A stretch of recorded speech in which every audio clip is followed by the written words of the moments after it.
Hello friends, information channel में आपका स्वागत है। मेरी नज़र में हिंदुइज़्म इस वीडियो सीरीज़ में हम आगे बात करेंगे। आज का विषय है मोक्ष।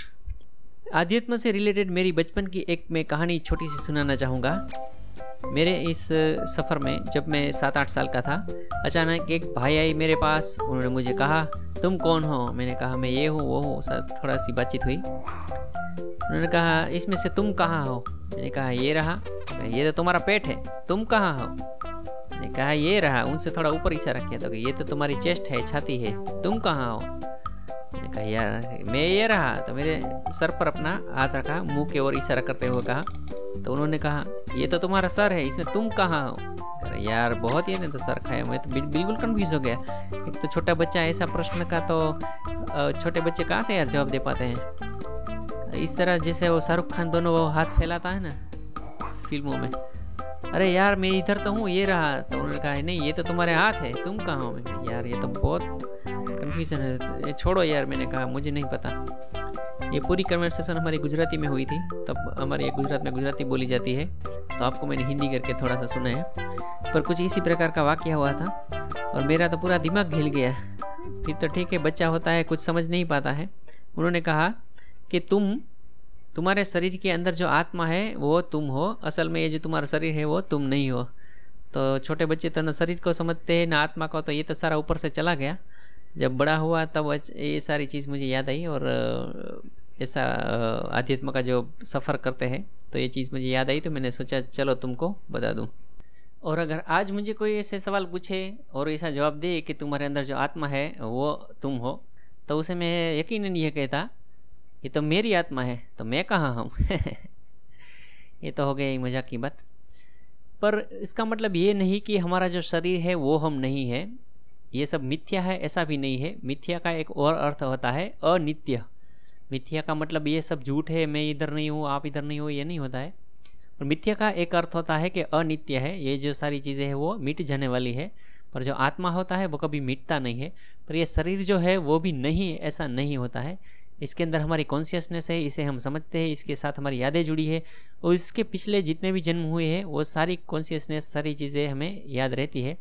पर जब हम प्रकृति में होते हैं तब आत्मा का एक स्वभाव होता है कि वो सारी चीज़ें भूलता रहता है। तो ठीक है, ये तो हुई सामान्य बात। अब आगे बढ़ते हैं। तो असल में ये चीज़ क्या है उसके बारे में हम जानेंगे। शरीर क्या है, आत्मा क्या है, और हम इसे माने या न माने उससे कुछ फ़र्क पड़ता नहीं है। हमारा आत्मा है और जब तक हमें मुक्ति नहीं मिलेगी तब तक हमें बार बार जन्म लेना पड़ेगा। ये भी एक फैक्ट ही है, क्योंकि ऐसा डॉक्यूमेंटेशन भारत में ही नहीं, भारत में 500 लोगों का ऐसा डॉक्यूमेंटेशन मौजूद है जिसका पुनर्जन्म हुआ है। और पूरे विश्व में अगर करें तो कई रिसर्चर है, उन्होंने 1000 से भी ज़्यादा लोगों का रिसर्च किया है पूरे विश्व में। आप चाहे तो नेट पर ऐसी माहिती मिलती है, आप खंगाल सकते हैं इंटरनेट को और ऐसी माहिती एकत्रित कर पाते हैं। तो माने ना माने, चाहे आप किसी भी देश में रहते हो, कहीं भी रहते हो, आपका पुनर्जन्म होगा।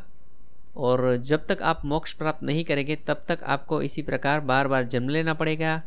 बार बार आपको पढ़ाई करनी पड़ेगी, घर संभालना पड़ेगा, बूढ़े होना पड़ेगा, मरना पड़ेगा, फिर जन्म लेना पड़ेगा। ऐसी हमारे हिंदुइज्म में मान्यता है। पर ये कुछ हद तक मान्यता नहीं बल्कि मुझे तो सच भी लगता है। और कुछ एविडेंस भी हमें, मैंने जिसे बताया कि रिसर्च में ऐसे एविडेंस भी हमें मिले हैं। तो आखिरकार इसका हल क्या हो, क्या हमें मुक्ति किस प्रकार से मिल सकती है तो हमारा मोक्ष हो जाए और हम एक आनंदमय जीवन प्राप्त करें। मृत्यु के बाद भी जीवन रहता है, ये तो हम सब मानते ही हैं, पर वो जीवन अनंत काल तक रहता है। और आनंदमय किस प्रकार से रहे और बार बार हमें इस धरती पर आना ना पड़े, सुख दुख भोगना ना पड़े, तो उसके लिए क्या किया जाए? तो उसके लिए सिर्फ उसका एक ही जवाब है कि मुक्ति प्राप्त कर लेना। तो मुक्ति क्या है, क्या उसके कोई प्रकार है? तो कि हाँ, मुक्ति के प्रकार है। मुक्ति के 4 या 5 प्रकार हैं। ये इस प्रकार है। एक है जीवन मुक्ति, एक है कैवल्य मुक्ति, एक है सालोक्य मुक्ति, एक है सायुज्य मुक्ति, एक है सारूप्य मुक्ति।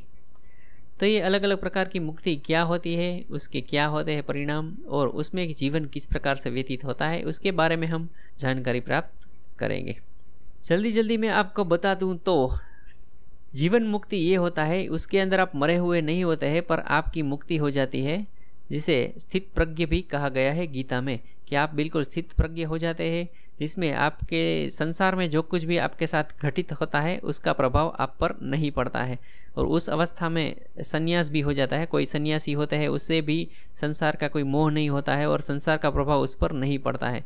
योगी भी हो सकते हैं और ज्ञान योगी भी हो सकते हैं। किसी भी प्रकार से आप जीवन मुक्त हो सकते हैं। कोई भी रास्ता आप पसंद करें, भक्ति मार्ग से भी हो सकता है, कोई भी मार्ग आप पसंद करें, पर जीवन मुक्त होने के बाद आपके कर्म नहीं रहते हैं, कर्म धीरे धीरे क्षीण हो जाते हैं। पर जब तक पिछले जो कर्म है वो पूरे नहीं करते तब तक आपको जन्म लेना पड़ता है, या फिर इस जन्म में वो कर्म भोगने पड़ते हैं। और इस जन्म के खत्म होने के बाद आपकी मुक्ति होती है। पर फिर भी आपके कोई कर्तव्य या आपके कोई कर्म या फल बाकी रह जाता है, तो वो ऊपर जाके आपका हिसाब किताब होता है थोड़ा बहुत। वो मैं आपको नहीं कहूँगा क्या होता है समझ रहे आप। तो ये होने के बाद आपको मुक्ति मिल जाती है, या फिर हो सकता है एक आध जन्म और भी लेना पड़ जाए। तो ये हो गई शॉर्ट बात किसके बारे में, जीवन मुक्ति के बारे में, जिसमें आप पहले से ही मुक्त हो गए होते हैं, लेकिन फिर भी आपका शरीर धारण किया हुआ रहता है, पर उसका प्रभाव आपके अंदर नहीं पड़ता है। और धीरे धीरे कर्मफल क्षीण होने के बाद आप मृत्यु को प्राप्त करते हैं और आपका जीवन मुक्त कहलाता है। तो ये एक प्रकार की मुक्ति है जिसके अंदर आप शरीर मुक्त हो जाते हैं। दूसरे प्रकार की जो मुक्ति होती है वो है कैवल्य मुक्ति।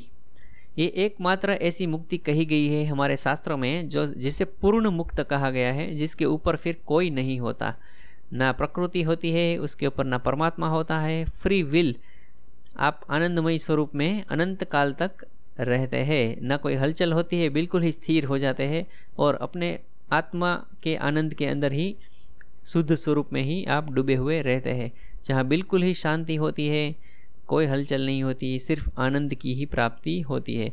और आप संपूर्ण जगत के ज्ञान को प्राप्त कर लेते हैं, सब कुछ जान लेते हैं और उसके बाद आपको वापस आना नहीं पड़ता।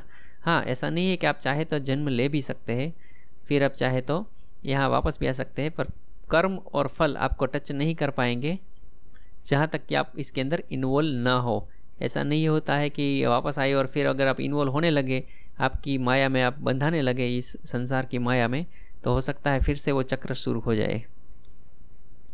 तो मुक्त होने के बाद वापस नहीं आया जा सकता ऐसा भी नहीं है, पर जब आप वापस आएंगे तब यहाँ ट्रिलियंस ऑफ ट्रिलियंस ईयर्स भी गुजर गए होंगे, क्योंकि वहाँ जब आप मुक्त अवस्था में होते हैं तो समय वहाँ पे स्थिर जैसा ही रहता है, तो समय का भान उधर नहीं रहता है। और अनंत काल तक आप चाहे तो अनंत काल तक आप स्थिर और आनंदमयी जीवन भी व्यतीत कर पाते हैं। तो ये केवल ये मुक्ति और जीवन मुक्ति दो आप समझ में आ गए हैं। एक है सालोक्य और एक है सायुज्य। तो उसका मैं जितना समझा हूँ उसके हिसाब से आपको डेफिनेशन देने की कोशिश करता हूँ। सालोक्य यानी कि किसी लोक में जाके रहना, जैसे ब्रह्मलोक है, जैसे विष्णु लोक है, जैसे वैकुंठ धाम है, शिवलोक है, ऐसे धाम होते हैं। उस धाम में रहने वाले ईश्वर की भक्ति करते रहते हैं और उसी में तल्लीन रहते हैं। और वहाँ पे जो आपके गण होते हैं आपके साथ, वो भी मुक्त जीव होते हैं, तो उन्हीं के साथ रहना होता है। तो फिर आपकी जो कॉन्शियसनेस है वो भी उसी प्रकार से ही डेवलप हो जाती है कि वहाँ से वापस आना आपको अच्छा नहीं लगता, और वहाँ भी आप अनंत अनंत काल तक, चाहे कितने भी प्रलय व्यतीत हो जाए, फिर से सृष्टि शुरू हो, तो आपको वही पद फिर से मिलता है। और फिर अनंत काल तक, यानी कि उसकी टाइमलेस कह सकते हैं कि आप उसी लोक में फिर रहेंगे और उधर ही ईश्वर की भक्ति करेंगे, या फिर उसी प्रकार जीवन प्रसार करेंगे। जीवन प्रसार करना यानी ऐसा नहीं है कि यह शरीर हमको मिलेगा, ऐसा कुछ नहीं होता है। वो बिल्कुल स्पिरिचुअल लेवल पे होता है। और जब हम केवल मुक्ति में होते हैं तब वहाँ भी स्पिरिचुअल लेवल पर होता है, लेकिन जीवन मुक्ति में हम फिजिकल भी होते हैं और मुक्त भी होते हैं। कोई हमें गाली दे के चला जाए तो भी कोई फ़र्क नहीं पड़ता है, लाखों करोड़ों अरबों रुपए का नुकसान हो जाए तो भी कुछ फ़र्क नहीं पड़ता है, और कोई फ़ायदा हो तो भी हम उसमें प्रभावित नहीं होते हैं। सुख दुख एक समान होते हैं, भय नहीं रहता, आनंद नहीं, आनंद तो रहता है पर जो खुशहाली जिसमें पागल हो जाते हैं ऐसी खुशहाली नहीं होती है, लालच नहीं होता है, कुछ नहीं होता है, पूरा ज्ञान प्राप्त कर लिया होता है और हम मुक्त हो जाते हैं। सालोक्य हमने देखा, सायुज्य होता है वो उसके करीबी गण में रहते हैं, बिल्कुल ही विष्णु लोक में आप जाए तो विष्णु के आसपास उसके गण बनकर रहते हैं, और शिवलोक में जाए तो बिल्कुल उसके पास, आप उसके बिल्कुल नज़दीक रहते हैं विष्णु के, वो होता है। और एक होता है सारूप्य, इसमें कहा गया है कि आप इतने विष्णु के अंदर तल्लीन हो जाते हैं कि फिर आप में और विष्णु में कोई फ़र्क नहीं रहता है, तो आपको कुछ पावर्स भी दी जाती है जिसमें आप विष्णु जैसे दिखे। और विष्णु तो हर जगह पर उस लोक में भ्रमण नहीं करते हैं, तो आप भ्रमण करते हैं तो फिर लोग आपको विष्णु समझकर आपकी भक्ति करने लगते हैं, जिसे कहा गया ना 100 गोपियाँ 100 कान, ऐसा कुछ कहते हैं ना। तो वो असल में वो 100 विष्णु असल जो कृष्ण होते हैं वो नहीं होता है, पर उसका रूप धारण करके, ये बहरूपिया हम कहते हैं ना, तो हम उसी का स्वरूप धारण करके उधर वास करते हैं और हमारी लोग आगता स्वागता करते हैं और हमें विष्णु की तरह ही हमें मान देते हैं। तो एक उसका स्वरूप धारण कर लिया हुआ होता है। और जब कभी धरती पर ऐसा भेजने की बात होती है, अवतार लेने की या कहीं दर्शन देने की बात होती है, तो कई बार मुझे ऐसा लगता है कि उनको ही भेजा जाता है, उनको भी भेजा जाता है, उनको ही नहीं पर उनको भी भेजा जाता है। और उसी प्रकार से धरती पर हमें 2 या 3 विष्णु के अवतार देखने को मिलते हैं, वो असल में उसके सारूप्य स्वरूप होते हैं। क्योंकि अगर एक ही वो ईश्वर है तो वो तो 2 धारण करके नहीं आ सकता, ऐसा मेरा मानना है। फिजिकली ऐसा मुझे लगता नहीं है वास्तविक स्वरूप में, पर एक ही समय में 2-3 अगर ऐसे ईश्वर आ जाते हैं तो वो उसके सारूप्य आत्मा जो होती है वो उसका अवतार लेता है, और वो उतना उसमें तल्लीन होता है कि वो खुद भी उसमें भेद नहीं कर पाता है कि मैं ही विष्णु हूँ, ऐसा ही उसे लगने लगता है।